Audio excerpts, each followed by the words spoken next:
রাইসা নামের একজনকে পাওয়া গেছিল। ওই রাইসা পড়ে গেছে।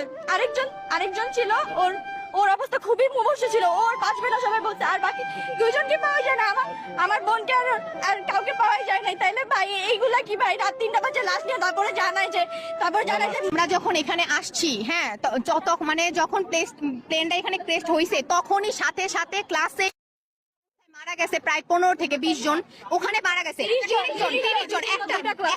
জন। একটা সেকশনে 30 জন ছিল, 30 জন ধরেই মারা গেছে। দুইটা সেকশনে 30 জন করে মারা গেছে। কিন্তু তারপর হচ্ছে প্লেনে করে একটা বড় বড় পলিটিন করে ওইটার ভিতরে হাজার মানে 2-3 জন করে একটা পলিটিন, ছোট ছোট বাচ্চা তো, একটা পলিটিন মধ্যে 3-4 জন করে নিয়ে ওরা হেলিকপ্টারে উঠায় নিয়ে চলে গেছে। তারপরে রাতের 2টা বাজে হচ্ছে এখানে অ্যাম্বুলেন্স আসছে। যদি নাই থাকতো তাহলে অ্যাম্বুলেন্স কেন আসতো? তারপরে আমাদের যে ভাইয়ারা সিনিয়ররা আছে, ওরা সব শিক্ষার্থীরা সবাই হচ্ছে 29 জন। কাল থেকে আজ পর্যন্ত 29 জনে আসছে। কি সংখ্যা এখন পর্যন্ত